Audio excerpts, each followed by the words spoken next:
Salve, salve você que nos escuta, começando mais uma edição do podcast Camaradas Futebol Clube, edição de número 19. Eu sou o Matheus Guedes, estou de volta, né, depois de uma edição fora. Estou aqui com os meus camaradas Júnior. Salve, salve, Júnior. Salve, salve, rapaziada.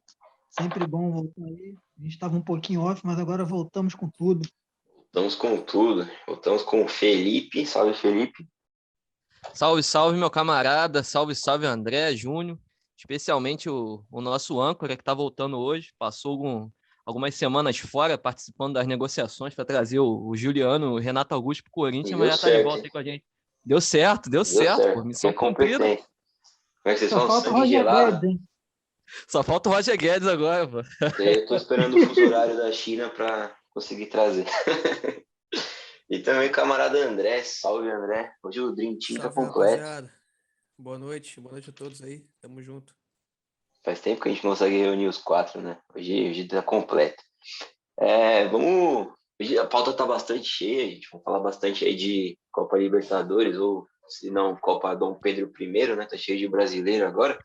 Mas antes de começar no assunto aí, queria, como sempre, né, desejar nossas condolências aí a todo mundo que perdeu seus entes queridos, perdeu família, perdeu familiares nessa pandemia aí. Vacinação tá avançando aí, não sei como tá aí onde vocês moram. Aqui na minha cidade, aparentemente tá meio rápido, tipo, eu vou tomar daqui umas 2 semanas a primeira dose, mas deixamos nossas condolências aí para quem teve perdas e vamos juntos aí sobreviver a essa pandemia e a esse governo maldito aí. Mas vamos passar para nossa pauta, vamos ao assunto da semana aí, falando de Libertadores. Acabou agora as oitavas de final, né? Ainda não, né? Não acabou 100%, ainda falta um jogo, mas já dá para a gente falar bastante aí a respeito, né, dessa fase da competição que se encerra. Começando pelo Galo, né? O Atlético Mineiro que eliminou o Boca Juniors. E o Atlético Mineiro consegue uma coisa meio... É uma missão difícil, né? Porque, vamos dizer assim, eu tava vendo um levantamento aqui, o Atlético Mineiro tem... O Atlético Mineiro não, desculpa, o Boca Juniors, ele já jogou 22 vezes confrontos eliminatórios contra equipes brasileiras. E ele triunfou em 17. Então, essa derrota para o Galo é a quinta vez que acontece, né? O Boca é o grande bicho-papão e... Assim, né? Eliminar o Boca não deveria vir com um ponto de interrogação, talvez ali, né? Como essa eliminação aconteceu agora dessa vez, né? Com o Atlético passando. Porque por mais que tenha eliminado o Boca, e já é gigantesco eliminar o Boca, dava pro Galo ter jogado muito mais, né? Dava para ter ganhado, ter feito um placar até confortável, acabou passando nos pênaltis ali, né? No sufoco. Mas no fim deu tudo certo. Queria saber de você aí, André. Como é que foi essa classificação do Galo? Então, concordo com você, Matheus, quando você disse que o Galo deveria ter jogado muito mais, né? Realmente, pelo time que o Galo tem e pela fase que o Boca tá atualmente, né? Deveria ter passado até com, não digo com tranquilidade, né? Porque não dá para desmerecer o Boca nunca, né? Claro. Mas 2 jogos em 0-0, para mim, jogos muito, muito truncados, né? Muito sem criatividade dos dois lados, muitos erros, né, de ambos os lados, muitos gols perdidos, muitas oportunidades desperdiçadas. Então, assim, fica um jogo feio, né? Acho que, de qualquer forma, todo 0-0 já é um pouco feio, né? Para mim, jogo bom é o jogo que tem gol, né? Acho que para todo mundo, né? Todo mundo espera o gol, né? Então, 0-0 nunca é um bom jogo, um bom placar, né? E aí, o que você falou, né? A gente esperava mais de um Galo, né? Que tá com um elenco muito bom, né? O Boca não tá na sua melhor fase, né? Longe disso. Então, poderia ter passado com mais tranquilidade, né? Sem necessidade de ir para os pênaltis, né? Sem aquela questão do VAR também, que deu tanta polêmica, né? Que o jogador, inclusive, estava na mesma linha, né? O jogador do Boca. Então, assim, sem esses apavoros, né? Poderia ter passado sem esses apavoros, mas o que importa, né? O que importa é o resultado, então o que importa é o que passou. E agora vai pegar o River, né? Eu acho que agora com o River vai ser um pouco diferente. Sem querer adiantar a próxima etapa, né? Acho que agora vai ser um pouco mais difícil, né? Mas é aquilo, né? Time argentino não tem essa de jogo fácil, não adianta. O Boca pode estar na fase que for, que é o Boca, não tem jeito, é o que você falou, né? Os caras contra times brasileiros, não só brasileiros, mas em jogos decisivos, os caras têm um peso enorme, né? Tem uma força enorme, que independente da fase, parece que os caras sempre jogam da mesma forma, né? Eles parece que o Boca tem uma alma, que é quase que eterna, assim, é uma coisa... O time sempre joga com a mesma vontade, com a mesma intensidade, mesmo que não esteja na melhor fase, né? Então é uma coisa, assim, que é muito complicado, não tem jeito. Não dá para achar que você tá com um time bom, com um elenco bom, que você vai ganhar tranquilo, porque não vai. Os caras crescem nesses jogos decisivos, né? Eu acho até que o Galo sentiu um pouco mais do que deveria nesses jogos contra o Boca. Não deveria ter sentido tanto. Não sei se sentiu o peso da camisa do Boca, mas acho que o Galo sentiu. Não tinha essa necessidade, poderia ter jogado com mais tranquilidade. Mas foi isso, né? Passou. Everson foi o nome do jogo aí, né? Acabou errando, né? Um lance até bizarro, que soltou a bola dentro da área, né? E foi aquele gol anulado. Mas depois se redimiu, né? Já tinha feito boas defesas antes e acabou sendo o nome do jogo. Então, o que importa é que o Galo passou e vem forte tem grande chance, né, de ser um dos finalistas aí. Acredito que tem muita chance de ser e vem forte, né? Eliminar o Boca não é para qualquer um. Falando Ô, Felipe, sobre... só Perdão, vai lá, vai lá. complementando o que eu tinha falado antes, eu quis dizer um ponto de interrogação, mas na verdade era um asterisco ali na classificação do Galo. E porque assim, o Galo é o time que mais investiu, né, na América entre o último ano, agora no último ano aí, em 2020, agora em 2021. E o Boca, ao contrário, tá muito mal, né? Acho que é um dos piores Bocas aí que a gente já presenciou. E por isso do asterisco, né? E só para deixar a observação aqui, que camisa horrível do Boca Juniors, né? Que eles jogaram na terça-feira. Eu sei que o conceito é legal, é homenagear o Caminito, que é um ponto turístico ali do bairro de La Boca, mas nossa, saiu mal. A camisa é muito feia. Mas aí, filho.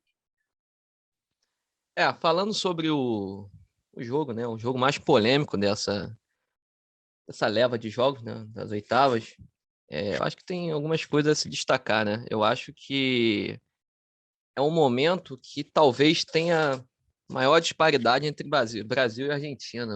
A Argentina vive um momento péssimo no futebol. Acho que o nível técnico é fraco, que está intrinsecamente ligada ao período econômico, né, que vive o país. Então isso acaba se refletindo nos times. A equipe do Boca é uma equipe muito fragilizada. Embora, outro ponto a se destacar seja a arbitragem nesses dois jogos. Foram horríveis, né? Primeiro jogo, para mim, um erro escancarado, né? Pro Atlético, né? E no segundo jogo também, nada me convence que o atacante do Boca estava impedido.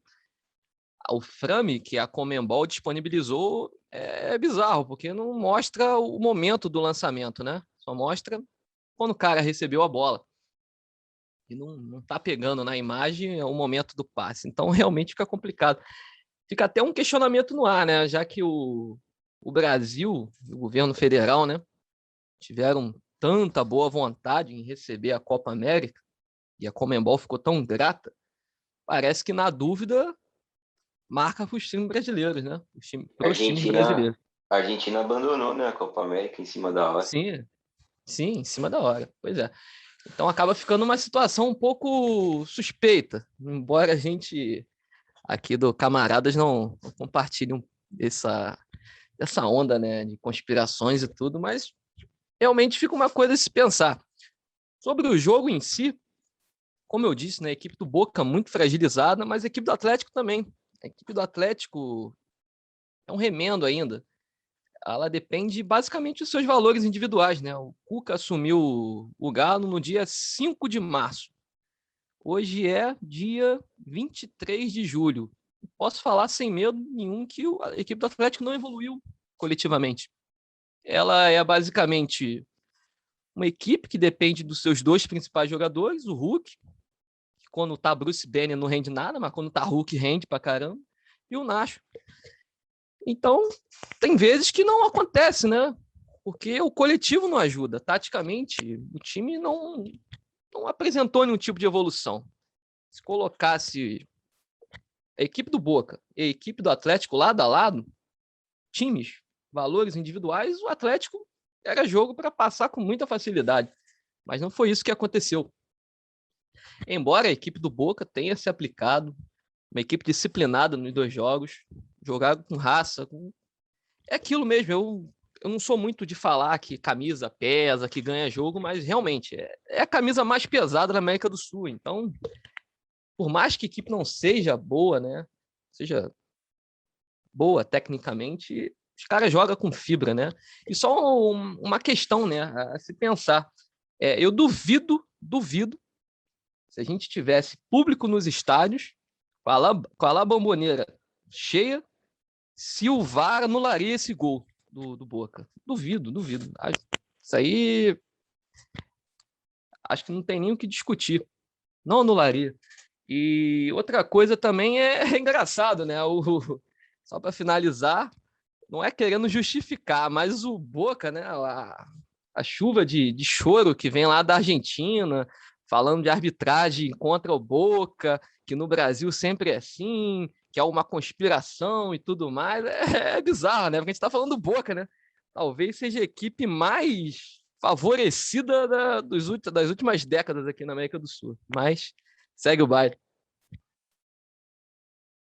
Só pontuou algumas coisas que você falou, Felipe. Acho que a questão da disparidade, né? Tem a questão do calendário também, porque o futebol argentino hoje aqui na América do Sul, ele é o único que segue o calendário europeu.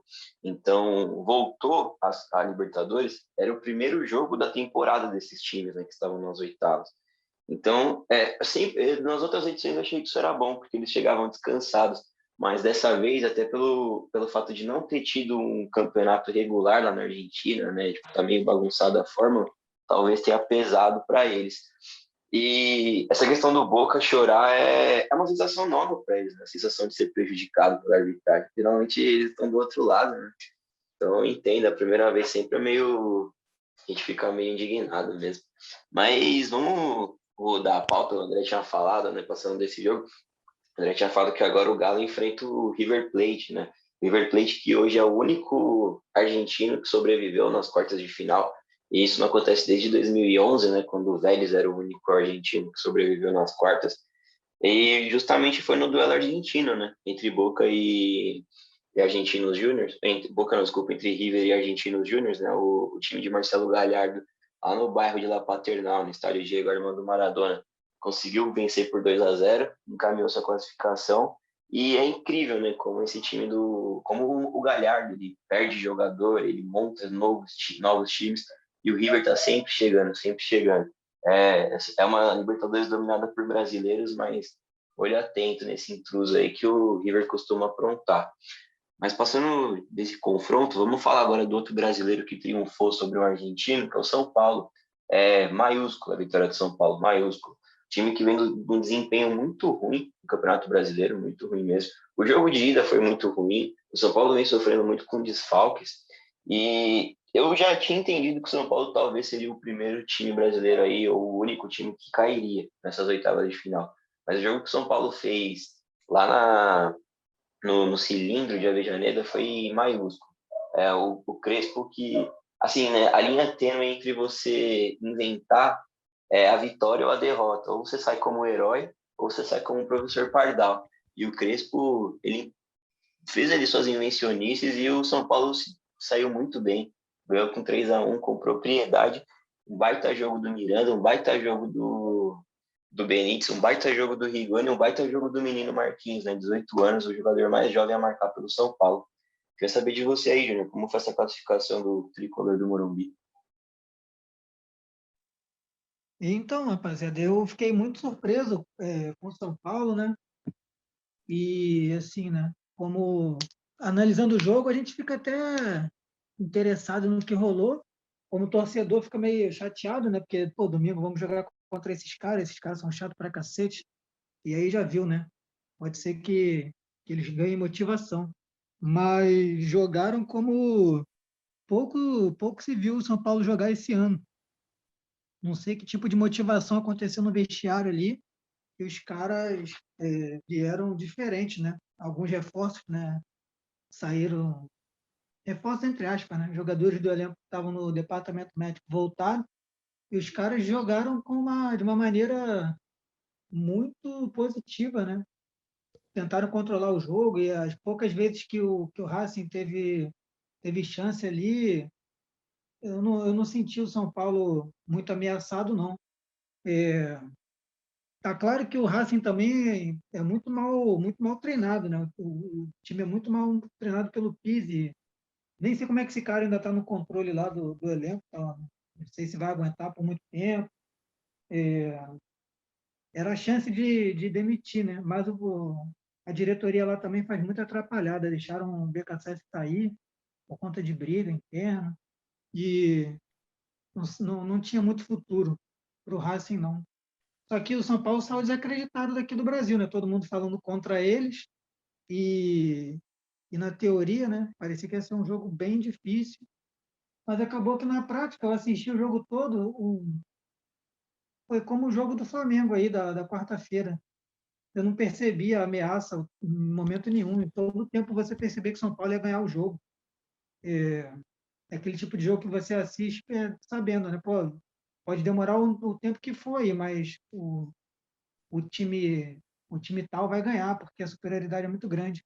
E foi assim que acabou acontecendo, né? São Paulo foi fazendo os gols, acabou fazendo 3, coisa que o Racing quase não leva, essa quantidade de gol num jogo só. Levou e assim, né? Ficou até meio barato, né? Dava para ter sido uns 4 ou 5 ali. Foi uma partida que deu moral. Agora é aquilo, né? De novo, um confronto contra o Palmeiras. E por mais que o Palmeiras tenha um elenco muito melhor, né? O estilo de jogo de São Paulo se encaixa ali. Eu acho que eles ganham moral para o restante da competição. É só ressaltando, eu tinha comentado das invencionices do Crespo.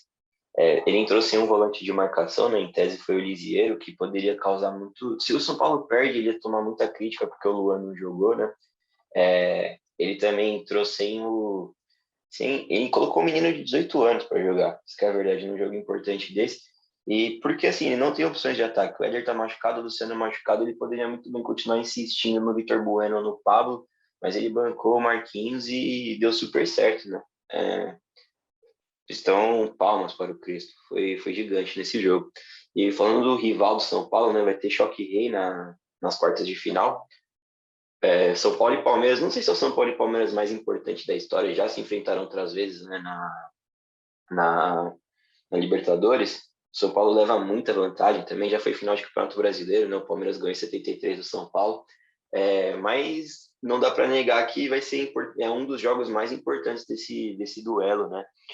Já decidindo o final de Campeonato Paulista esse ano, e agora vai ter esse duelo na Libertadores, tem tudo para pegar fogo aqui a cidade de São Paulo. Felipe, Palmeiras 1, Universidade Católica 0, muito seguro o Palmeiras que começou ali querendo passar por uma turbulência, mas começou a emendar resultados, o desempenho está vindo, chegou reforços, né? Por mais que os reforços sejam velhos, novos reforços, mas o Palmeiras está mais forte, né? Pode até falar que o Davidson está ajudando, o Dudu chegou, pode chegar o Borja. Agora parece que o Palmeiras vai perder o Vinha, mas vai chegar o Jorge. Nossa, baita contratação do Palmeiras. Queria saber de você aí, o que esperar desse Palmeiras, né? Como foi a classificação do Palmeiras e o que esperar desse Palmeiras contra o São Paulo? O Palmeiras, dessa proposta de jogo que eles sempre têm utilizado, né? Parece que está encaixando cada vez melhor e parecia que a peça que faltava para essa engrenagem dar uma melhorada era esse Davidson aí, né? Por incrível que pareça. O cara meio trombador, né, ali, de pivôzão, grandão, mas tem jogado bem, nem sai mais do time, encaixou legal. E chegou o Dudu, né? Então tem Rony, tem Dudu, tem o Wesley, Davidson, Luiz Adriano, o William. O ataque do Palmeiras é muito poderoso. Eu acho até que deveria fazer mais, né? Mas nesse jogo contra a Católica foi coisa da bola não querer entrar, porque até que eles dominaram muito o jogo.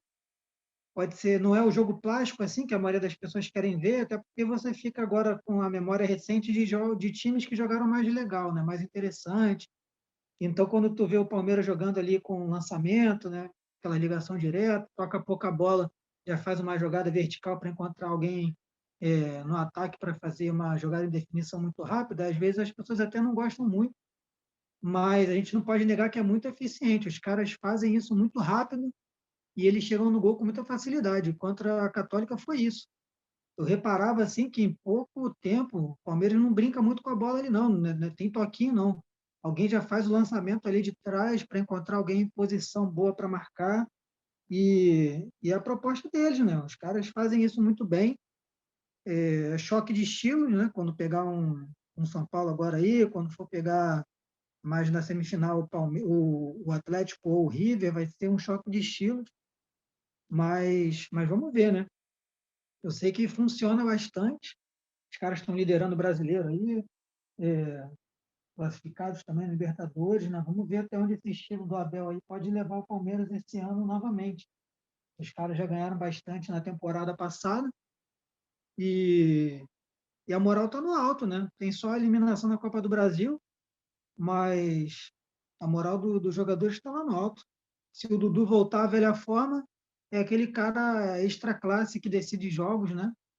Que o Palmeiras acaba resgatando aí, né?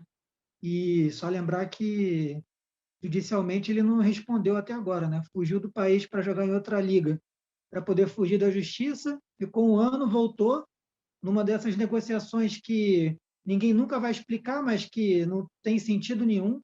Pagaram por ele uma quantia absurda para ele ser emprestado.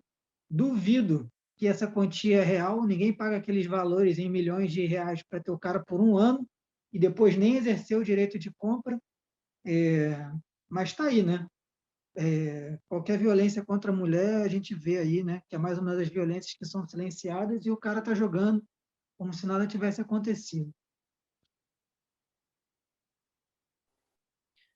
É interessante o que você falou aí, Júnior. Realmente ele parece que saiu meio fugido, né? Mas vamos aguardar o desfecho judicial, né, para ver o que acontece do Dudu, mas muito estranho a maneira como ele saiu. Mas, futebolisticamente falando, a volta dele, ela acrescenta muito para um time que gosta de jogar com vantagem no placar, né? Então, você tendo esse cara que consegue romper ali com uma jogada individual, abrir o placar, coloca o Palmeiras numa função que ele gosta muito de estar, né? Que é na frente do que é em vantagem e sendo atacado para poder contra-atacar em velocidade e punir mais os adversários. Então, hoje eu enxergo o Palmeiras aí com uma certa vantagem, mas tudo pode acontecer, né? No futebol as coisas mudam muito rápido.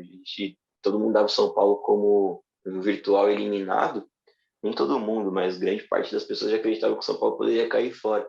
Não seria nenhum absurdo se caísse, né? Um time que sofre muito com lesão, que vinha de um desempenho ruim, mas e fora que o São Paulo vai vir mais cansado que o Palmeiras, né? E tem menos elenco para rodada que o Palmeiras. Então, até lá, quando acontecer as quartas, tudo pode acontecer. Mas hoje eu vejo uma leve vantagem para o Palmeiras. Mas vamos rodar, falar do outro confronto, que é mais um brasileiro que eliminou o argentino, né? O Flamengo. O Flamengo que trocou de treinador. Eu também não sou a favor de teoria de conspiração, como o Felipe tinha falado, mas eu acho que a demissão do Rogério tem a ver com ele ser freguês do BKSS. Ele sai, já perdeu duas vezes para o BKSS, né?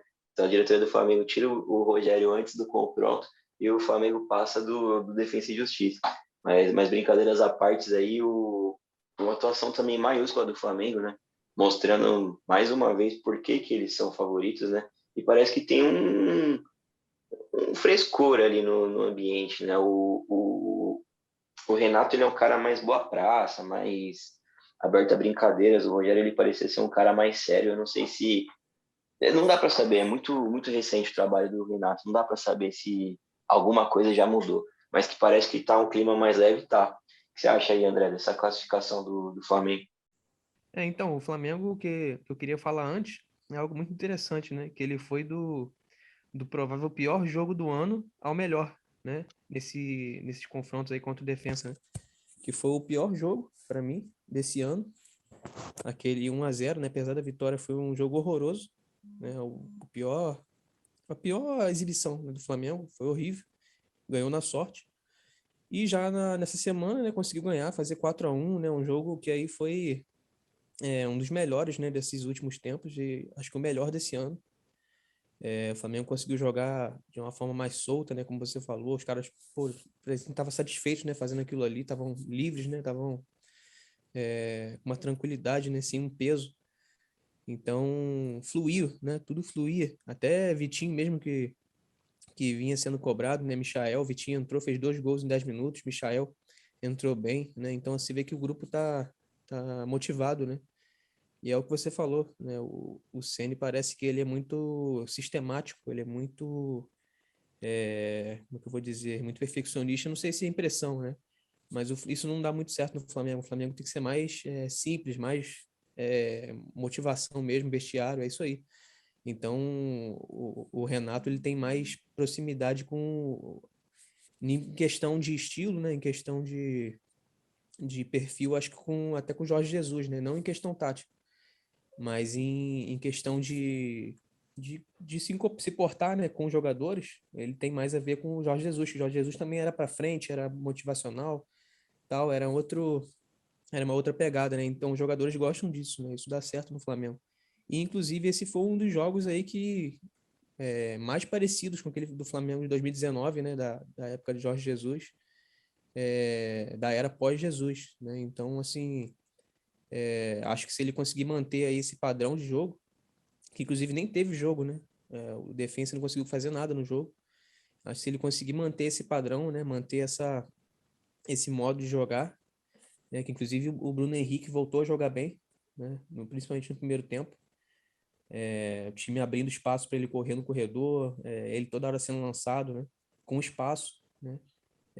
O time mais próximo, não estava com amplitude tão grande como no primeiro jogo, então estava mais próximo, os passes estavam saindo melhor, estava conseguindo manter mais a posse de bola, conseguindo chegar mais na área. Então, assim, se conseguir lapidar isso, né, esse modo de jogo que jogou nessa semana, né, contra o Defensa, acho que o Flamengo vai longe, mas aí depende do Renato, né, depende da comissão técnica, mas acho que ele vai manter. Acho que é o mais óbvio, né, o mais inteligente manter o que está dando certo, né? Ele viu que esse modo de jogo mais parecido com o que o Jorge Jesus fazia é o que vem dando resultado, até porque a equipe, a maior parte da equipe ainda é uma continuidade, né, uma continuação daquela equipe campeã, né, multicampeã, né, 2019 e 2020. Então, foi um bom jogo, né, foi um ótimo jogo, o segundo jogo, e eu espero que o Flamengo consiga continuar reproduzindo, né, isso que foi mostrado agora contra o Defensa e Justiça, né? Então é isso que eu espero, e acho que o Flamengo tem um caminho bem facilitado aí até chegar à final, né? Acho que o mais difícil pode ser um Fla-Flu, né? Mas o Olímpia, creio que não vai oferecer nenhuma resistência, até porque contra o Inter, né, 2-0-0, então assim, não é possível, né, mas tudo pode acontecer, mas assim, não é possível que vai acontecer algo tão improvável, né? Eu acho que o Flamengo passa com facilidade, dessa forma não dá nem para dizer que vai ser disputado, que o jogo está em aberto, não, dá para até dizer realmente que passa com facilidade, porque o Olímpia realmente está muito mal. Mas aí já entrando em outro assunto, né? Mas sobre o Flamengo é isso. Foi do pior jogo do ano ao melhor, né? Em questão de uma semana. Isso que foi engraçado. Antes de começar aqui a falar sobre o jogo, galera, só avisar aí para quem está ouvindo a gente que nosso camarada Felipe teve um probleminha com a internet, está tentando voltar, a gente está tentando acertar, mas de repente ele não consiga voltar até o final da edição, aí vai ficar desfalcado aí dos ótimos comentários do nosso camarada Felipe Jesus Cristo. Mas vamos lá, voltando. E antes também de falar do Flamengo e defensa, só comentar aí, né, que o Dudu, né, recebi aqui um link do Matheus para dar uma olhada. O Dudu até foi inocentado do caso dele, né, contra a ex-namorada, mas é aquela questão, né, muito difícil, a vítima sempre tendo que provar que aconteceu alguma coisa, né, e a gente sabe como é que são essas coisas no Brasil, a dificuldade que é, né. Não vou retirar nada do que eu falei, não, e segue o baile, né? País muito complicado nosso, E ele é um cara mas reincidente, né, Júnior? Só para é pontuar. verdade, ainda tem isso, né? Que você está comentando. Só deixar registrado mesmo que ele foi inocentado, né? Deixar de dar informação. E o jogo, né? Eu estou me surpreendendo aí com esse Flamengo novo, cara. Não sei até onde isso vai dar, não. Quanto tempo isso vai durar, mas durante o início do jogo ali, conseguiu encurralar o defensa de uma maneira que o BKSS não estava esperando. Eu não sei se ele armou o time para jogar contra o Michael e depois era o Bruno Henrique, porque depois que ele percebeu a bobagem que ele fez ali, ele trocou o cara com 20 e poucos minutos de jogo. E, e aí, né, o Flamengo já tinha feito muita coisa ali pelo lado esquerdo do ataque, direito da defesa deles, mas ele corrigiu. Depois que ele corrigiu, o defensa conseguiu manter ali pelo menos, né, o ataque do Flamengo não tão eficaz. Ele também não atacava muito, mas também não estava sofrendo tanto quanto nos primeiros 20, 25 minutos ali. Conseguiu modificar a postura do time nessa substituição. O cara que saiu ficou possesso ali, ficou cheio de raiva, mas qualquer um jogador fica, né, quando sai do jogo antes do primeiro tempo. Mas ele tinha que sair para poder ajustar aquela marcação que estava muito mal feita. E, e aí depois teve aquela bobagem, né, do Diego Alves, que finalzinho ali do primeiro tempo, acho que foi no finalzinho, né? Acabou fazendo o gol contra, relembrando os melhores tempos do goleiro Hugo. E aí agora para você ver como são as coisas, né? Eu também gosto de pontuar essas irracionalidades aí, né? Que o Hugo foi execrado, né? Porque não sabia jogar com o pé e tudo mais. E com o Diego Alves, não. Prontamente a galera, não, pô, ele sabe jogar, mas foi uma falhazinha ali, coisa corriqueira. É, algumas pessoas não podem errar, né? E se você tem a pele negra, então você não pode errar mesmo. E aí o garoto errou e já era, né? Ele nem sabe como é que vai ser agora essa volta dele, né? Porque para mim debaixo da trave ele é um ótimo goleiro, incontestável, né? Mas não tem a chance de errar para poder tentar melhorar. E esse erro do Diego Alves foi tão bizonho quanto. E a diferença é que bizonho significa inexperiência, né? O Hugo ele pode ser bizonho, porque ele é inexperiente. O Diego Alves está em fim de carreira, né? Esse tipo de erro nem caberia mais para um cara de 35, 36 anos. Mas vida que segue, conseguiu ali virar para o segundo tempo com uma postura um pouco tranquila também. O jogo não, em nenhum momento apresentou dificuldade para o Flamengo assim a ponto de pensar que perderia a vaga, né? Claro que rolou, né, aquele momento não passa nem Wi-Fi, porque sofre um empate daquele tipo que sofreu, né? A galera já logo pensa, ó, vai rolar, vai rolar aquela flamengada estilo América do México. Mas acabou que não aconteceu nada demais. Segundo tempo, o Flamengo acabou conseguindo fazer o segundo. Aí depois entrou o Michael e o Vitinho, e o Flamengo ficou bem vertical ali no contra-ataque.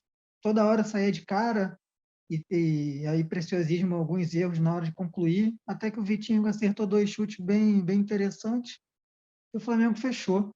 Agora vamos ver, né? Também acho que contra esse Olímpia aí, se manter o mesmo treinador e esse estilo que o Olímpia joga, o Flamengo vai passar. Não vou dizer que é fácil, porque jogo de Libertadores o negócio é diferente. Cada coisa que acontece pode mudar o jogo aí de uma hora para outra.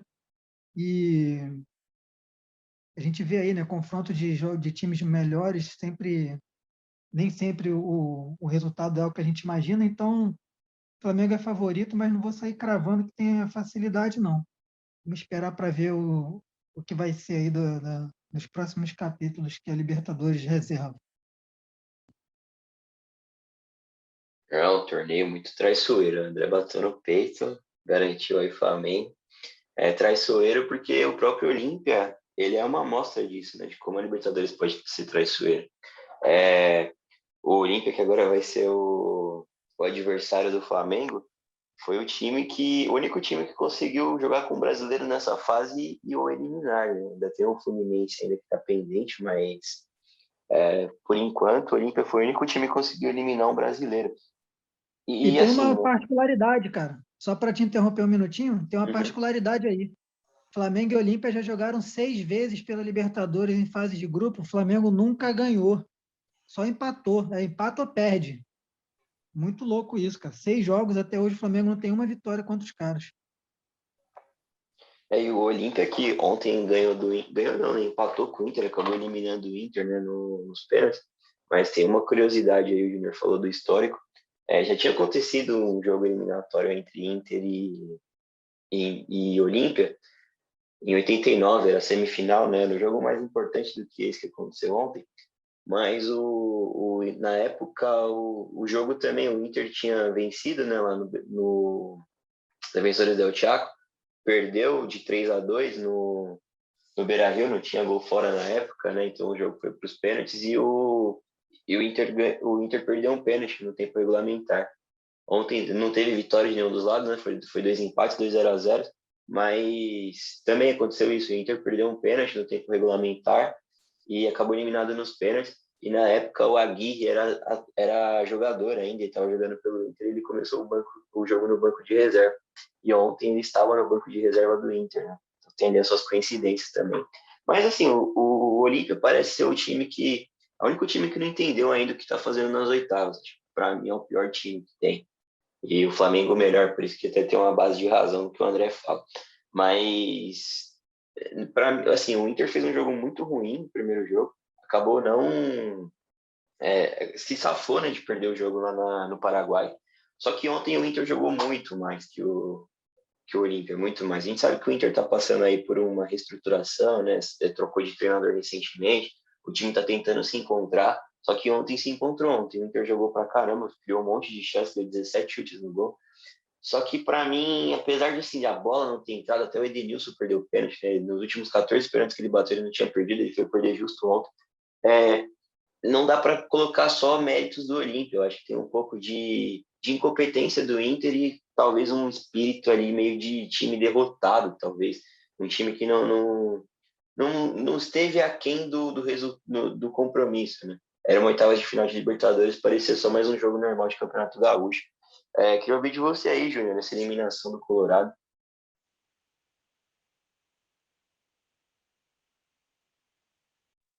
Cara, eu concordo com você no que você comenta sobre essa questão do moral do jogador, né? Aquela, ela fica meio que uma aura negativa e isso psicologicamente, cara, tem muita verdade.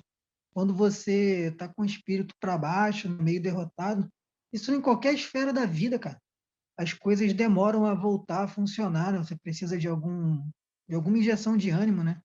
Algo que possa trazer positividade para você e às vezes você demora para encontrar esse gatilho positivo, né? Um, qual é o pavio, né? Como acender esse pavio? E parece que o Inter está passando por isso. Troca de treinadores, né? O ambiente de repente não está legal no vestiário, porque bons jogadores eles têm, mas não funciona, né? Não engrena. E aí um jogo que aparentemente era tranquilo, né? Para conseguir a classificação, né? Embolsar uma grana e fazer um confronto mais pesado aí com o Flamengo, eles não conseguiram, né? E o Olímpia tem camisa também, um time com bastante camisa, mas o momento não é bom, né? Eu acompanho assim algumas pessoas que comentam também sobre futebol sul-americano e é muito natural. O Olímpia também está passando por uma fase de crise em diretoria lá, né? Vestiário, o negócio lá também está pegando fogo. Mas o que eu ouvi da galera é que isso também é muito comum lá no Olímpia, né? Não é um time que tem paz, não. Até ouvi a galera comentando que contra o São Caetano, quando eles ganharam a Libertadores contra o São Caetano, um dia antes, o presidente, um dia antes do segundo jogo, o presidente pediu o chapéu, porque ele não acreditava na virada, porque eles tinham perdido em casa para o São Caetano de 1-0. Acabou que em São Paulo eles venceram o jogo e foram campeões nas cobranças de pênalti no Pacaembu. E o presidente já tinha jogado tudo para o alto. Então, assim, os caras venceram a Libertadores, a última deles, sem presidente, né? Parece história de time brasileiro, mas não. Então, o Olímpia está acostumado com esse tipo de cenário e, mais uma vez, eles passaram de fase e o Inter precisa agora se reinventar, juntar os cacos, ver se dá para colar e, e tentar se reinventar no brasileiro, né? Porque para eles agora não tem muitas expectativas. Não acho que vão disputar título brasileiro, mas de repente para tentar voltar a Libertadores ali, né? Que agora tem bastante vaga, e não ficar chorando muito, né? Porque era aquele confronto. que por mais que eu achasse que o Inter fosse ali o favorito a passar, não vejo nada absurdo o resultado que aconteceu, não. Mas o goleiro do Olímpia pegou bastante durante o jogo, teve até bola na trave também. Eu acho que o Inter construiu. É só tentar olhar para isso e não achar que está tudo arrasado, né? Perceber que dá para ter uma ponta de esperança aí, de repente, para o restante do ano. Só complementando o que o Júnior estava falando, ele vai até, acho que concordar comigo, né? Esse Inter lembra muito o Flamengo, né, de 2016, 2017, 2018, né, que chegava perto de conquistar os títulos importantes e não conseguia, né? E o Inter vem sofrendo muito com isso, né? A torcida já está aí até muito melancólica com relação a isso, né? O Inter chega próximo de ganhar um título e perde, ou é desclassificado, ou enfim, eliminação, atrás de eliminação, né? Então o Flamengo estava passando por isso. Eu só não acho que o resultado, né, será o mesmo, né? Que o Flamengo, pelo menos depois disso, depois que ganhou a Libertadores, né? Foi só alegria, né? Mas eu não vejo ainda o Inter tão próximo, né, de virar essa chave, né? Acho que o Inter ainda falta desenterrar o sapo, né, lá no Beira-Rio. Mas quando conseguir, né? Eu acho que, não, claro que não vai ser sempre assim, né? Pode até ser que demore, mas a gente não sabe, né, como é que vai ser. A história é muito, como é que eu vou dizer? Tudo pode acontecer, né? Mas assim, não vejo o Inter se organizando tanto para fazer o que o Flamengo fez, né? De sair dessa situação e conquistar tantos títulos, né? Não vejo ainda. É algo mais que está mais próximo do Atlético, né? Do Galo. O Galo já enxergo mais dessa forma, mas o Inter acho que tem que dar mais um passo para tentar conseguir virar essa chave, né? E melhorar, né? Conseguir um título realmente relevante, né? Um título que vai dar moral, que vai conseguir deixar para trás, né? Todas essas eliminações, essas derrotas, né? Essas, toda essa negatividade, né? Que tá pairando, né? Sobre o Inter já há algum tempo, né? Mas é isso, né? 2 jogos 0-0, né? Contra o Olímpia, um dos piores times aí dessa Libertadores, né? Então, como o Matheus bem falou, também pesa assim como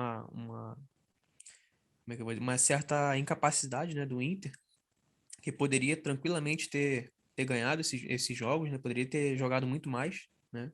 O Inter tem mais time para isso, mas não foi capaz, né, de fazer um gol sequer contra o Olímpia no tempo normal. Então, foi punido por isso, né? Quem não faz, né? Claro que o mesmo vai para o Olímpia, né? Mas pênalti é isso, né? Pênalti não tem jeito.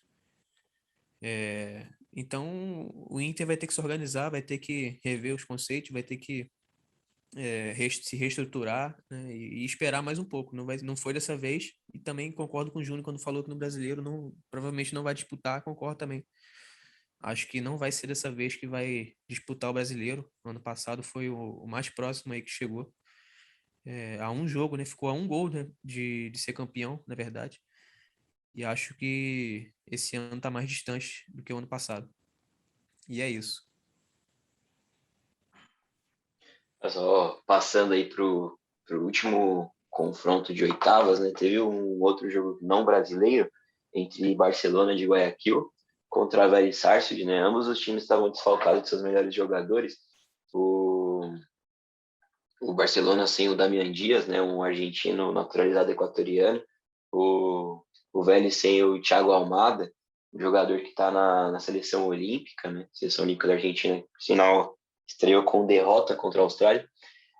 Mas o Vélez tinha vantagem, mas fez 1-0, né, na Argentina, tomou 1-0 na volta, conseguiu fazer o gol fora, né, e aí obrigava o Barcelona a fazer mais 2 gols para classificar, e o time de Guayaquil conseguiu e chega forte aí como, independente de quem vier para enfrentar o Barcelona, seja o Fluminense ou seja o Cerro Porteño, eu acho que o time de Guayaquil tem grandes chances aí de pelo menos conseguir chegar numa semifinal. Eu acho que é um páreo muito duro para quem vem do outro lado. E só lembrando que Fluminense e Cerro Porteño, né, ainda tem que ter o jogo da volta no Rio de Janeiro. O jogo está 2-0 para o Fluminense. E o jogo não aconteceu por uma tragédia, né? O filho do treinador do Cerro Porteño, o Chiqui Arce, Ele que foi campeão da Libertadores em 95 com o Grêmio, inclusive era parceiro do Roger, né? Os dois eram laterais naquele time do Grêmio do Felipão. Ele também que ganhou a Libertadores em 99 com o Palmeiras. É o atual treinador do Cerro Porteño, e o filho dele se envolveu num acidente de carro e infelizmente veio a falecer. Então por isso que o confronto foi adiado e a volta está marcada só para o dia 3 de agosto, né? Daqui 2 semanas. Muita força aí para a família do Arce. E só para dar um panorama da Sul-Americana, né, que também rolou as oitavas de final, dá uma passada nos resultados. O Grêmio recebeu a LDU em casa e perdeu, né?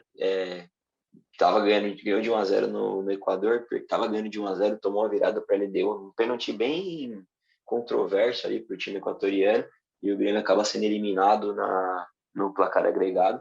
E a LDU agora enfrenta o Atlético Paranaense, que passou por cima da América de Cali, ganhou de 4-1 na Arena da Baixada. Eles tinham vencido por 1-0 lá na Colômbia. Outro time brasileiro que se classificou foi o Santos. O Santos que estava ali com o Independiente engasgado, né? O time que tentou novamente ver aí se dava para eliminar o Santos no tapetão, não conseguiu eliminar no tapetão nem na bola. 1-1 em Avejaneda. O Santos tinha vencido em São Paulo em Santos, na verdade, tinha vencido por 1-0, e o Peixe se classifica para pegar o Libertad, que fez o confronto mais maluco, né, dessas oitavas de final da Sul-Americana. O Libertad que tinha vencido o Júnior de Barranquilla lá em Barranquilla por 4-3 no primeiro jogo. Aí perdeu a volta, né, só por 1-0, mas com o agregado 4-4, fazendo 4 gols fora de casa, se classificou.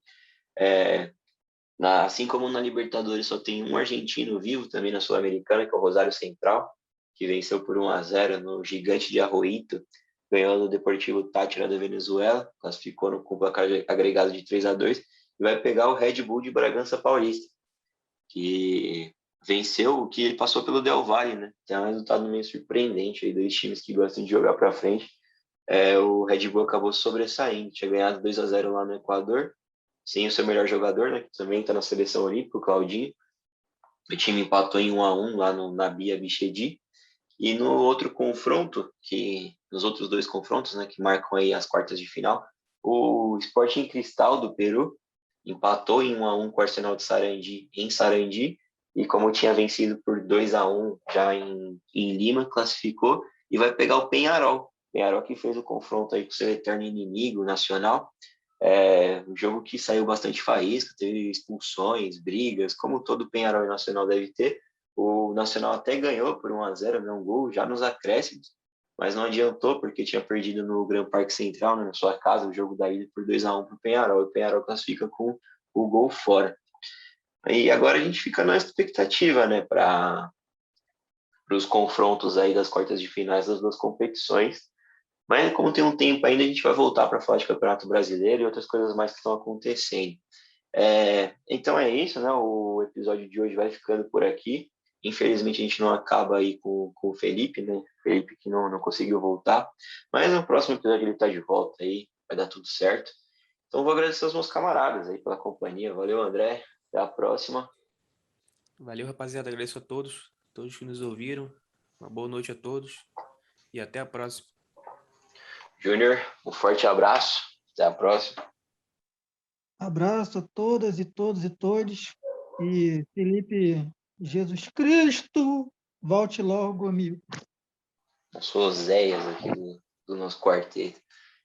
Tava com saudade, camaradas. Tava com saudade de gravar com vocês. Ficamos um tempinho sem gravar aí, mas vamos voltar à nossa programação normal. Saudade de você também, esse ouvinte que nos escuta aí sempre, nosso fiel ouvinte. Obrigado pela companhia de sempre.